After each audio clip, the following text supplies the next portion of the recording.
cosas que sí que se están viendo que van a continuar unos cuantos meses más. Por ejemplo, la inflación. La inflación va a seguir. La inflación va a seguir. Los combustibles caros van a subir, van a seguir, perdón. Falta de ciertos suministros, como chips para la industria automovilística, etcétera, etcétera. Esto va a seguir. Encarecimiento de las materias primas alimenticias, maíz, trigo, etcétera. Esto va a seguir. Es decir, hay una serie de cosas, aumentos de los tipos de interés con las implicaciones que esto va a tener sobre empresas y familias. Esto va a seguir. Hay cosas que son más del día a día que esto se ve que van a seguir y esto evidentemente va a tener un impacto sobre la población. Siempre se ha definido, bueno, los economistas hemos definido la inflación como el impuesto de los pobres. Entonces, cuando se produce un aumento de la inflación y sobre todo un aumento de la inflación tan fuerte como el que se está produciendo ahora, el poder adquisitivo de la población cae. Es decir, y si se está preveyendo, hablo del Banco de España, una inflación para el año que viene del 5%, quiere esto decir que quien tenía en el bolsillo 100 euros el 1 de enero del año 2021, el 31 de diciembre del 2023 va a tener en el bolsillo 86,6 euros. Es decir, aquí hay una pérdida clara del poder adquisitivo, ¿no? O sea, la pérdida de poder adquisitivo significa tres cosas. Un empobrecimiento, se tiene menos dinero, en términos reales, quiero decir. En segundo lugar, puedes comprar menos cosas. Y en tercer lugar, aquello que compras te cuesta más, ¿no? Con lo cual, esto realmente la inflación es muy duro, ¿no? A ver, yo tal y como están las cosas, yo creo que subir los tipos de interés va a significar problemas para muchas personas. Pienso en pymes, pienso en familias, y el efecto va a ser muy a largo plazo. O sea, no va a ser un efecto a corto plazo. Yo creo que hubiese sido mucho más efectivo. Es decir, a ver, el consumo es verdad que tiene que frenarse, porque la inflación que tenemos es una inflación de oferta. Es decir, el problema es que no se puede, la producción no puede suministrar toda la demanda que existe, sea cual sea esta demanda, ¿no? Entonces, el consumo se ha de frenar, estamos de acuerdo en esto. Pero yo creo que a través de subir medio punto los tipos de interés, como ha hecho el Banco Central Europeo, yo creo que esto va a solucionar muy poco. Yo creo que sería mucho más efectivo haber subido el IVA, por ejemplo.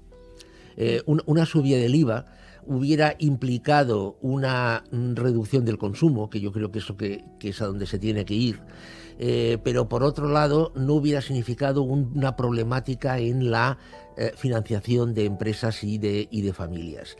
Yo creo que el IVA se va a subir, pero va a venir ordenado por Bruselas. Es decir, a finales de los años 70 hubo también una inflación fortísima. En Estados Unidos se subieron los tipos de interés al 20%, la inflación se frenó. Lo que pasa es que ahora la opinión pública, la economía, no soportaría aumentos de tipos de interés del 20%. Con lo cual las cosas se están haciendo por etapas, se están haciendo por fases, pero yo creo que a medio plazo va a ser incluso más doloroso. Aquí se arrastran varias cosas. En primer lugar, llevábamos 2 años de restricciones, de confinamiento, de pandemia. Entonces la ciudadanía, y no hablo ni de la de España ni la de Francia, en general, lo que quería era salir, lo que quería era moverse, lo que quería era disfrutar, lo que quería, cada uno a su nivel, es verdad, y cada uno según sus posibilidades, pero lo que quería era moverse, salir. Entonces, eso por un lado, esto y es muy comprensible, y es psicológico, y es humano, etcétera, etcétera. Pero yo creo que lo que la población no ha hecho, al menos la mayoría de la población, lo que no ha hecho es, de alguna forma, pensar lo que viene en otoño. El otoño yo creo que va a ser muy duro, y el otoño y el invierno. Bueno, ahora ya parece ser que ya se está diciendo abiertamente de que el otoño y el invierno van a ser duros. Entonces, esa dureza yo creo que tenía que haber hecho reflexionar, porque a ver, va a ser complicado. Entonces yo creo que la mayoría de la población, insisto que no me refiero solamente a la local, se ha entrado en una dinámica de carpe diem, bueno, disfrutemos el momento. Y vamos, es decir, si las personas que ahora nos están oyendo pues nos hacen caso y dicen, bueno, pues en vez de 100, pues voy a gastar 80. Los comerciantes que tienen un comercio, que tienen una restauración, se van a quejar porque van a decir, claro, fíjate, van a gastar menos. Y entonces eso va a tener una implicación en el PIB y va a tener una implicación en los impuestos. Pero bueno, yo estoy hablando a la persona de la calle, evidentemente. Entonces mi sugerencia es esta. A ver, el concepto técnicamente se denomina recesión cuando se producen 2 trimestres consecutivos un crecimiento negativo en el Producto Interior Bruto. Esta es una definición de libro. Lo que pasa es que esto ha cambiado. Ahora ya una recesión se considera cuando... Bueno, o hay economistas que lo consideran, yo me apunto a esta corriente, cuando el crecimiento es muy pequeño o cero y desde luego insuficiente. Y además va a pasar otra cosa, o sea, esta reducción de consumo se va a producir y el precio del gas va a aumentar, es decir, vamos a tener que pagar más por el gas, porque el gas que viene de Estados Unidos licuado es mucho más caro que el gas que viene desde Rusia por un tubo, ¿no? Por un gasoducto. Bueno, el Banco Central Europeo está diciendo que no, porque ha diseñado, lo que pasa es que nadie sabe cómo va a funcionar esto, ha diseñado un instrumento por el cual, de forma selectiva, podrá comprar deuda en principio sin límite de aquellos países en los que la prima de riesgo crezca debido a la especulación financiera internacional. Es decir, si el Banco Central Europeo ve que la prima de riesgo de España o de Italia aumenta mucho, el Banco Central Europeo podrá comprar deuda pública de España o de Italia para evitar que el riesgo se dispare y la prima de riesgo se dispare. Bien, lo que pasa es que yo me hago una pregunta. En economía hay una máxima que es fija y es de que las cosas, las facturas, al final alguien tiene que pagarlas de alguna manera. Entonces, si el Banco Central Europeo viene en ayuda de España para evitar que su prima de riesgo se dispare, eso no va a ser gratis. Es decir, si a España le dice, oye España, mira, tu prima de riesgo está aumentando, esto no es bueno para la confianza del euro, etcétera, etcétera, vamos a comprarte deuda pública para que tu prima de riesgo no aumente, va a ser a cambio de algo, es decir, nos va a pedir algo el Banco de España, la Comisión Europea, etcétera, etcétera. ¿Qué nos va a pedir? Pues yo creo que básicamente lo que nos va a pedir es recorte de gasto público. Significa, por ejemplo, subida de impuestos, significaría, por ejemplo, que ya se está hablando de ello, copago sanitario, hace años que se está hablando, copago educativo. Nos hemos olvidado ya de que en el cuarto trimestre va a tenerse que abordar la segunda reforma de las pensiones.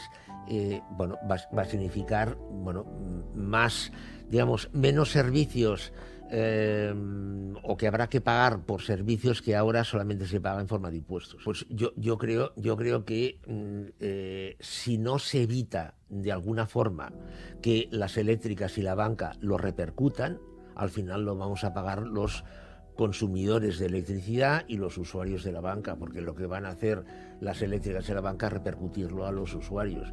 Entonces, claro, a mí me hace mucha gracia cuando la señora Calviño dice, no, es que esto no tiene que ser así. Bueno, pero claro, que la pregunta es, perfecto, ¿qué instrumentos va a establecer el Estado para evitar que las eléctricas y la banca lo repercutan? Y esto es muy difícil, porque claro, no hay que olvidar que estamos en una economía liberal, en una economía libre empresa, en fin, etcétera, etcétera, lo cual realmente es muy difícil. Es decir, las medidas, o sea, a ver, en las eléctricas es verdad que en Europa cada vez se les está poniendo más impuestos debido sobre todo al sistema de cálculo del precio del kilovatio. Pero a la banca la verdad es que no, los tiros no van por ahí. En Europa me refiero, pero insisto, o sea, si no se pone en marcha un sistema para evitar la repercusión, esos impuestos los vamos a acabar pagando los usuarios. Bueno, sí. De hecho, la desigualdad está creciendo en todas partes. O sea, es decir, es verdad que en unos sitios más que en otros, pero está creciendo en todas partes.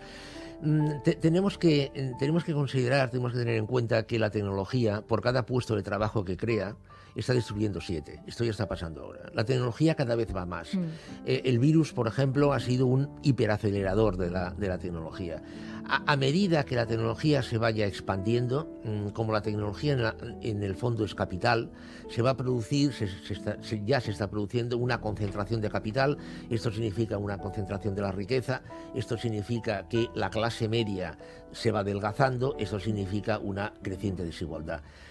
Apocalíptico, bueno, yo creo que apocalíptico es porque podemos comparar. Para las generaciones, la generación nueva, para un bebé que ahora tiene 4 meses, pues claro, no podrá comparar con nada y se va a encontrar con esa realidad.